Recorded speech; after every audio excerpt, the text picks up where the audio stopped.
O Ponto a Ponto está de volta e hoje o tema são as ações do MP em defesa da fauna. Doutora Marcela, como é a atuação da Coordenadoria de Defesa dos Animais do MP-MG?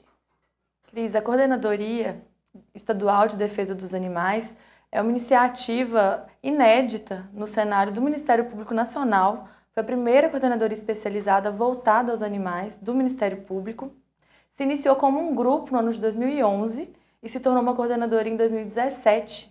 E a sua atuação é num sentido de prestar apoio aos promotores de justiça, curadores do meio ambiente, para que a gente consiga ter uma atuação uniforme, efetiva, porque a coordenadoria conta com um pessoal especializado e técnico para nos ajudar. Por exemplo, há um médico veterinário que nos ajuda, que elabora laudos, existe o corpo jurídico que nos ajuda na elaboração de termos de acordo, de minutas, de ações. Então, existe todo esse apoio que é prestado aos promotores de justiça pela coordenadoria, que hoje é coordenada, hoje sempre foi, na verdade, coordenada pela doutora Luciana Imaculada. Qual que é a maior demanda? A maior demanda é, hoje, eu vejo, como o maior projeto da coordenadoria, o Prodevida, que é o Programa Regional de Defesa à Vida Animal. É um termo de compromisso positivo, esse que foi assinado lá em Bocaiúva, até mesmo pelo colega que me antecedeu lá. Esse programa, ele prevê essas medidas de controle populacional, de educação, de imunização dos animais e já abrange mais de 200 municípios aqui em Minas Gerais. Então, é um programa de bastante sucesso da coordenadoria. Nesse caso lá em Bocaiúva, a coordenadoria também teve uma ação importante, né? Sim, eu sempre atuo em conjunto com a coordenadoria, a ajuda deles é essencial. Tanto no caso da Pretinha, houve esse acompanhamento muito próximo por parte da coordenadoria e também nesse caso do Prodevida, nesse último mês que eu permaneci em Bocaiúva, eu tentei estender esse Prodevida e fazer com que os outros municípios da comarca, são outros 4 municípios, assinassem também esse termo. Houve o apoio da coordenadoria, a doutora Luciana fez as reuniões com os representantes dos municípios e aí estamos tentando avançar na celebração desse acordo para que mais municípios possam aderir a esse programa. E tem uma carência maior em alguns municípios, uma demanda maior em cada região do estado? A senhora percebe isso? Percebo. Por exemplo, lá em Bocaiúva mesmo, ainda não há em nenhum dos municípios, nenhuma política pública, ainda não há um centro de acolhimento. Eu percebo sim, mas assim, eu não posso dizer em relação ainda a outros municípios que eu não conheço a realidade, mas essa ação tem se estendendo cada vez mais e tem sido um sucesso. Doutor Lasmar, quais são as consequências de um município que não tem um olhar voltado para os animais de rua? Então, Cris, só para complementar o que a doutora falou, Minas Gerais é referência no Brasil e eu posso quase te dizer que no mundo em termos de legislação animal. As promotorias, a SEDA, a doutora Luciana, os promotores de justiça estão aqui na vanguarda no mundo em termos de legislação. A gente está muito bem servido e a gente está muito grato ao trabalho deles aqui. As consequências são várias. Existe uma consequência prática, mesmo aquelas pessoas que não gostam tanto dos animais, não têm tanta afinidade, querem que isso aconteça, por quê?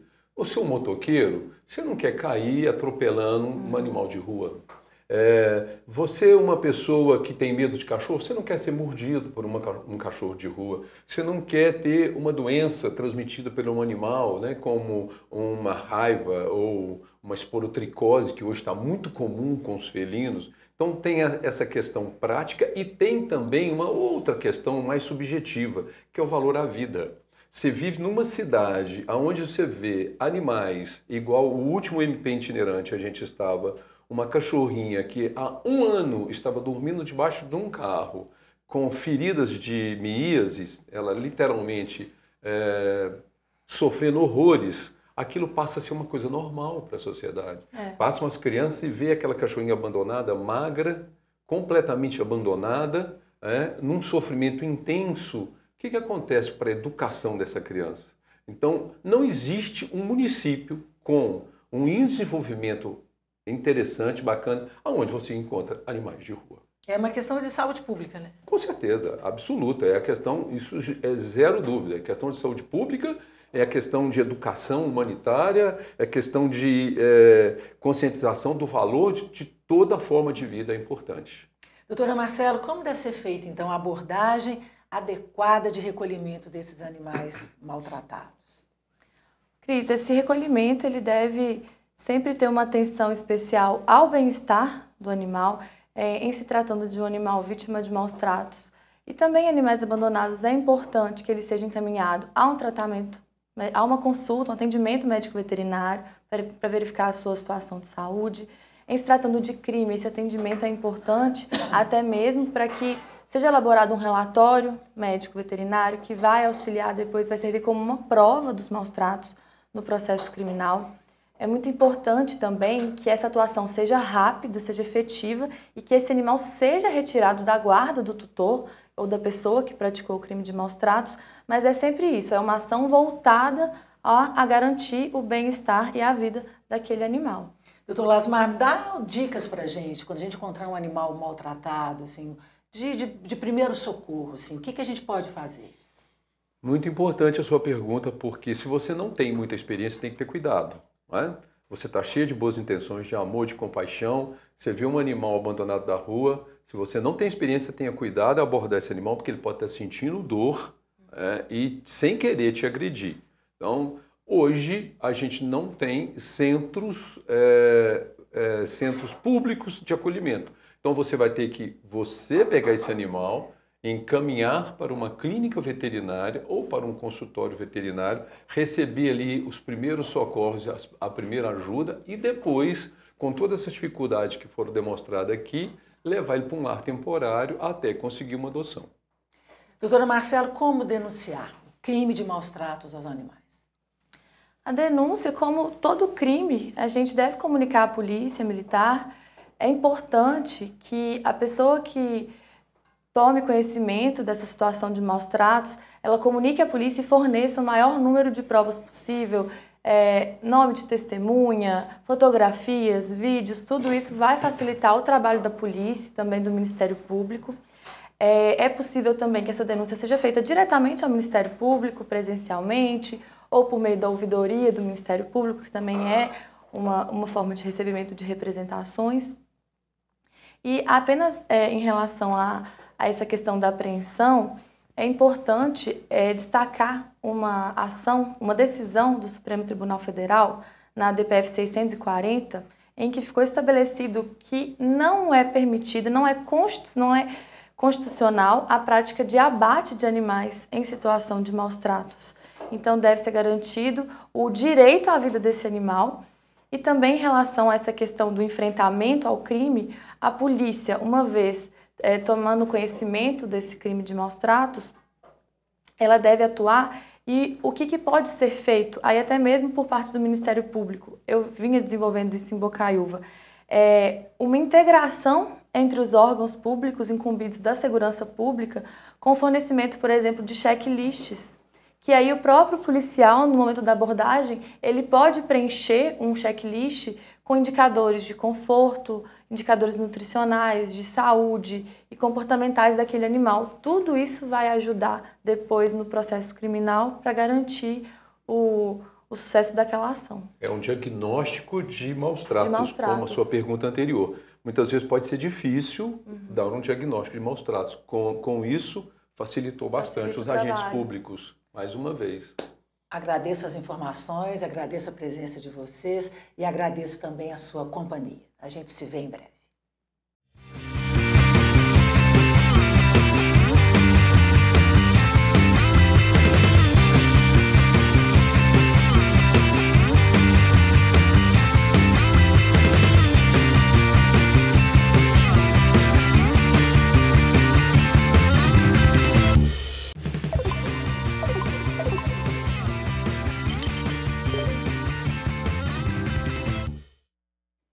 De volta ao Ponta a Ponta, hoje falando sobre a atuação do MP-MG em Bocaiúva para garantir cuidados aos animais vítimas de maus tratos e abandono.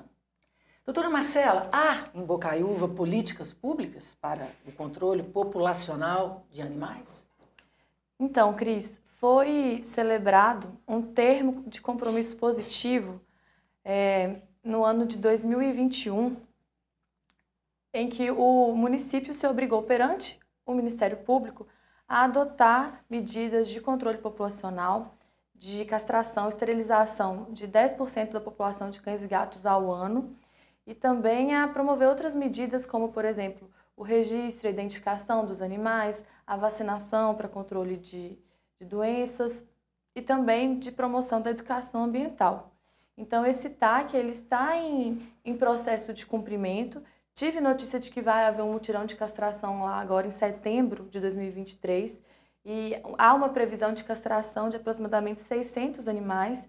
Então, é uma política pública que tem se iniciado e ainda está numa fase, né, inicial, mas o prognóstico é bom e eu acredito que essa medida vai fazer com que a um médio prazo a gente verifique uma situação melhor, porque atualmente existe muito animal em situação de rua. Isso me chamou muita atenção.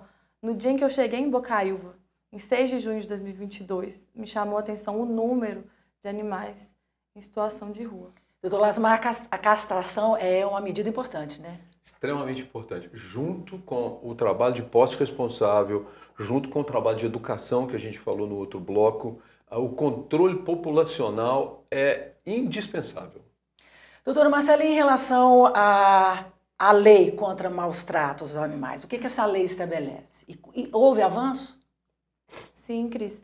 Essa lei, ela é da década de 90, a Lei de Crimes Ambientais, prevê como crime o ato de praticar abuso, maus tratos, mutilar animais domésticos e exóticos, silvestres, qualquer espécie. A pena que é ainda muito pequena, de detenção de 3 meses a 1 ano, mas a gente verificou um avanço no ano de 2020 com a Lei Sanção. Essa lei decorreu de um caso de maus tratos praticados contra o animal Sansão aqui no estado de Minas Gerais. E em 2020 essa lei aumentou a pena do crime de maus tratos quando praticado contra cães e gatos. A pena nesses casos passou a ser de reclusão de 2 a 5 anos. Então, apesar da gente ver um especismo, porque essa lei prestigia apenas 2 espécies, cães e gatos, ainda assim é um avanço importante, porque essa pena mais elevada, ela impede a concessão de alguns benefícios, como, por exemplo, a transação penal, a suspensão condicional do processo. Então, a gente já vê um avanço nesse sentido na legislação. Qual foi o aumento aí dessa pena? Era quanto e passou para? Era de 3 meses a 1 ano, e aí no caso de cães e gatos passou a ser de 2 anos a 5 anos. Quais seriam outras medidas importantes que essa lei não estabelece? Vocês conseguem me dizer assim o que poderia ter nessa lei que ainda não tem e que seria importante? Eu acho que a lei foi muito interessante porque agora ela é capaz de prender, né? Exatamente. A pessoa é presa. Exatamente. É crime, presa, então. É crime, não, de prisão, né? O promotor consegue... Já era crime, só que como a pena era baixa, se a pessoa era presa em flagrante, ela era presa em flagrante e assinasse um termo de comparecimento no juizado especial, ela já seria imediatamente solta. Agora não. E agora não, mas aí o que eu vejo que poderia modificar é justamente estender essa pena mais alta às outras espécies, porque às outras espécies ainda se aplica essa pena menor. Doutor Lasmar, o senhor é parceiro do MP, né? Participa do MP itinerante, realizando atendimentos veterinários pelo Estado. É comum esse crime em Minas, esses maus tratos? Pela sua experiência viajando com o MP itinerante? Infelizmente, Cris, é muito comum o abandono, tanto dentro de casa, que é um abandono terrível, que é um abandono invisível, igual essa cachorrinha, ela estava abandonada dentro da casa, como também um abandono na rua, até impressionante de cidade para cidade. Cidades que pegam animais e abandonam em outra cidade. Como Chega assim? a ser esse absurdo. Para não ter os animais de rua na cidade deles, eles levam para outra cidade. Então, esse tipo de crime de abandono, tanto dentro de casa quanto fora de casa, é extremamente comum. Agora, por outro lado, a gente está muito feliz porque os promotores hoje estão tomando uma visão muito importante sobre isso. Tem muito promotor nessas instâncias, nessas comarcas, preocupado com a vida animal. A gente tem aqui a Coordenadoria Estadual de Defesa Animal com um trabalho maravilhoso e tem ajudado muito nisso, mas infelizmente ainda é muito comum. Quais são os animais mais maltratados? Eu diria que os dois animais mais maltratados é o cão e o cavalo. O cão é muito mais domesticado do que o gato, ele precisa muito mais da gente do que o gato. O gato ainda é capaz de procurar alimento por conta própria, o cão doméstico já não é mais. E o cavalo, pela forma de trabalho que é imposto a ele, né? Sem alimento, puxando peso excessivo, machucado, e esquece que é um animal extremamente sensível. Então, são os dois animais, os cães e os cavalos. As principais violências são essas, então, com os dois animais. A senhora percebeu, a senhora comentou, estou assustada com o número de animais soltos e maltratados em Bocaiúva, né? Eram cachorros. Cachorros. São maioria cachorros, mas também cavalos. É comum a gente verificar lá em Bocaiúva mesmo, no norte de Minas em geral eu tenho percebido isso. Não conheço outras regiões do estado ainda, mas é comum uma prática das pessoas prenderem a pata dos cavalos concorrentes, não é? A língua. Tem histórico aqui que o cavalo foi preso pela língua, com um fio na língua. Será que no interior a violência é maior que na capital? Quanto menos desenvolvida a sociedade, menor esclarecimento, menor a educação, maior a violência. Quanto mais desenvolvida a sociedade, isso caminha junto com a educação, menor a violência. Eu não sei se eu diria, em termos estatísticos, quanto que seria essa diferença, mas com certeza a educação anda junto com a qualidade de vida dos animais. Queria que você falasse um pouquinho da experiência no MP itinerante. A experiência é muito satisfatória, o Ministério Público está de parabéns, né? Nós veterinários, nós protetores de animais, temos uma satisfação muito grande de estar em Minas Gerais particularmente, por causa da atuação do nosso Ministério Público. Agora com essa ideia do MP itinerante, levar um veterinário é uma preocupação maior com a vida animal. A gente tem que entender que a valorização da vida ela é como um todo. Não tem jeito de eu valorizar a vida de uma criança, de uma pessoa, se eu não valorizo a vida de um ser indefeso igual ao animal. Um ganhador do Prêmio Nobel de 58 falou isso. Né? Quando a gente entender que a pessoa que valoriza um ser menor, um vegetal, um animal, ame a esse ser, ele não vai precisar de ser ensinado a amar o seu semelhante. Então, é isso que o MP itinerante está fazendo, é de uma valia, é de uma satisfação muito grande. A gente faz mais um breve intervalo. Na volta, vamos conhecer as ações da Coordenadoria de Defesa dos Animais do MPMG.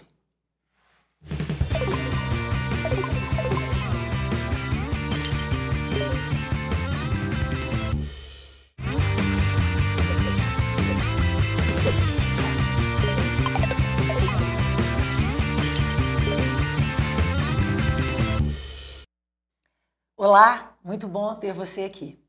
No Ponta a Ponta de hoje, o assunto é a atuação do Ministério Público de Minas Gerais para garantir cuidados aos animais resgatados vítimas de maus tratos e abandono. Vamos saber o que foi estabelecido pela Justiça, a pedido do MP, em Bocaiúva, no norte do estado. Os convidados presentes aqui no estúdio são Marcela Nunes de Oliveira, promotora de justiça, que trabalhou em Bocaiúva, neste caso, e também o médico veterinário José Lasmar, parceiro do MP itinerante. É um prazer tê-los aqui comigo. Bom, em Bocaiúva, uma cadela foi resgatada em situação de maus tratos. Vamos conhecer a Pretinha.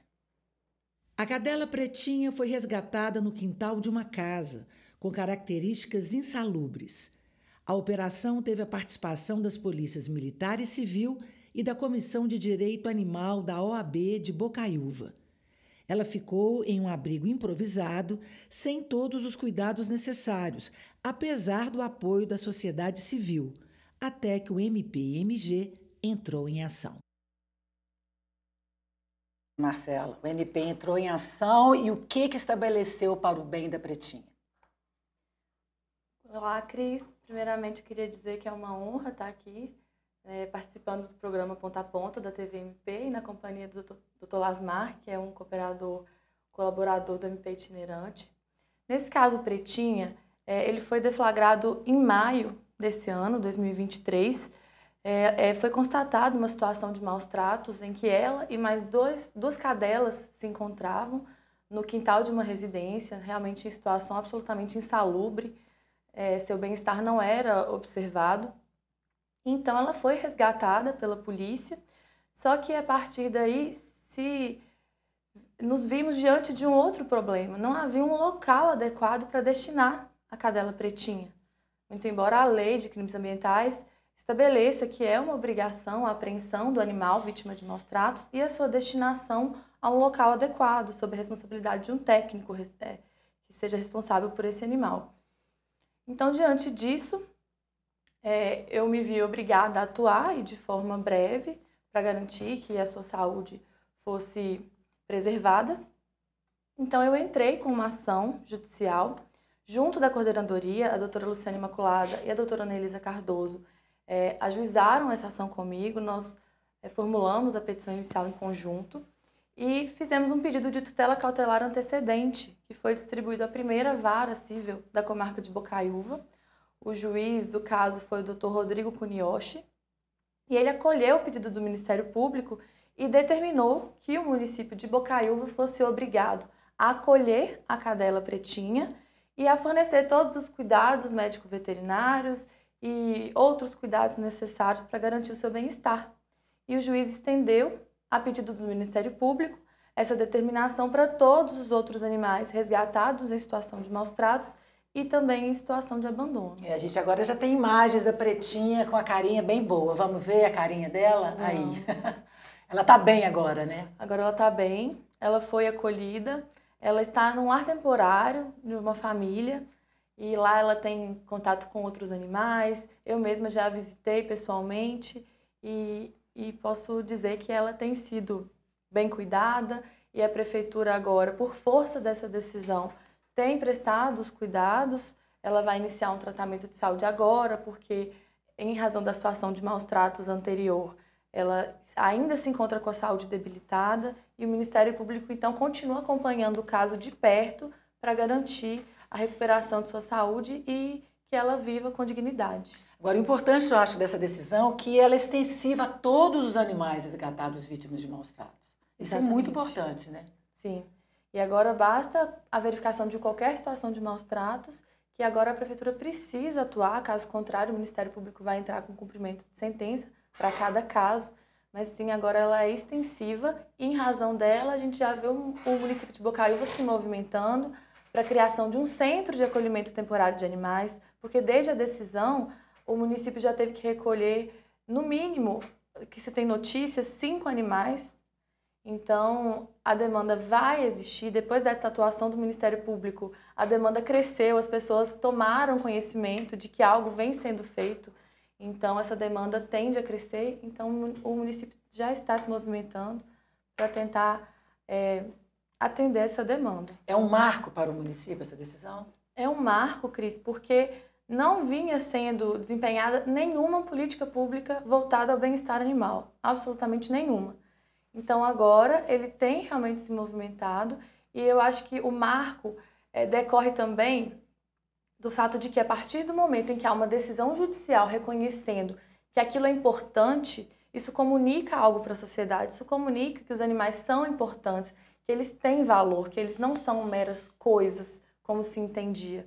Tanto é que hoje a gente tem uma lei aqui no estado de Minas Gerais, do ano de 2020, que prevê os animais como sujeitos de direito despersonificados. Nós vamos falar mais para frente sobre Sim. essa lei. Doutor Lasmar, como identificar, então, situações de maus tratos? Essas situações de maus tratos envolvem apenas a violência?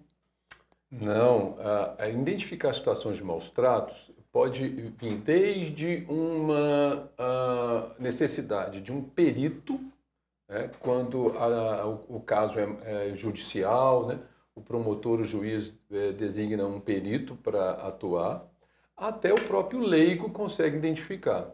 Por exemplo, o animal abaixo do peso, magro, igual estava a pretinha, né? Olhando para ela, a gente já consegue ver que ela estava em péssimo estado, né? Nutricional, né? O local onde ela vivia, insalubre, cheio de entulho, né?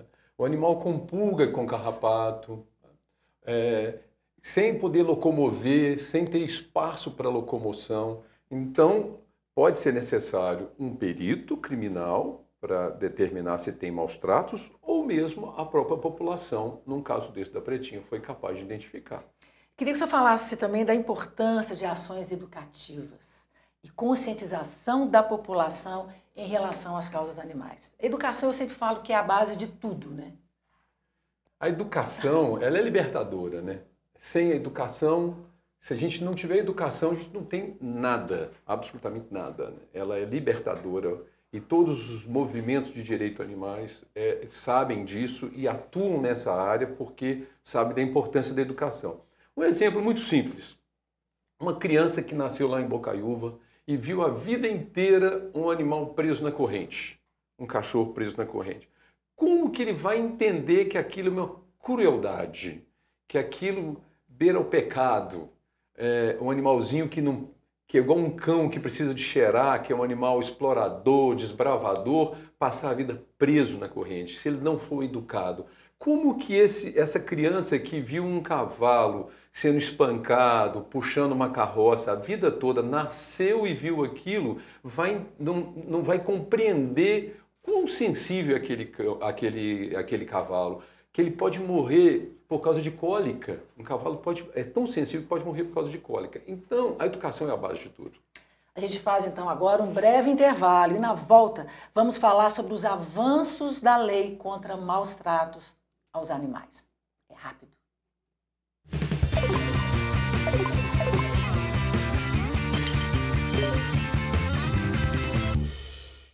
Foram meses de trabalho, planejamento e execução do projeto. Vem aí a TVMP, o canal de comunicação do Ministério Público de Minas Gerais, que chega para trazer informação de forma dinâmica e interativa. Instalada na sede da Procuradoria-Geral de Justiça, a TVMP foi toda estruturada para sediar debates sobre temas que são assuntos do momento e realizar programas que apresentam conteúdos, projetos e ações de destaque da instituição. A TVMP vem para inovar e ser um espaço de diálogo que aproxima a sociedade do Ministério Público. A programação da TVMP foi idealizada de acordo com a identidade da instituição e todo o conteúdo será veiculado pelo canal oficial do MPMG no YouTube, sem interrupção, 24 horas por dia, e poderá ser acessada de qualquer lugar e a todo tempo. E você, telespectador, está convidado, a partir de agora, a conhecer e a acompanhar o que acontece no MPMG. A TVMP inaugura um novo tempo de construção da história do Ministério Público de Minas Gerais. Se inscreva em nosso canal e fique por dentro da programação. Seja bem-vinda, seja bem-vindo à TVMP.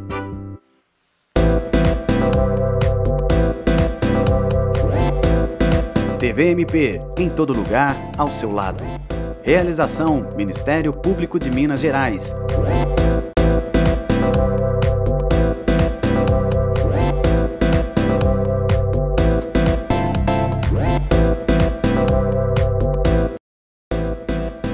TVMP, canal do Ministério Público de Minas Gerais. Debates, entrevistas, informação, educação, conhecimento e muito mais. Um canal para tornar ainda mais transparentes as ações do Ministério Público de Minas Gerais. A TVMP vai interligar as cidades mineiras com inovação, interatividade, tecnologia e criatividade. Um canal que chega com a identidade de Minas. 24 horas no ar, para levar até você informação sobre temas e áreas de atuação do Ministério Público de Minas, que fazem parte do seu dia a dia. TVMP, em todo lugar, ao seu lado. Realização: Ministério Público de Minas Gerais. Siga a gente nas redes sociais e procure por MPMG Oficial. Para mais informações, acesse mpmg.mp.br.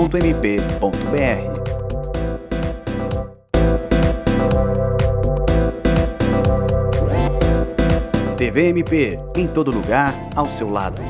Realização: Ministério Público de Minas Gerais.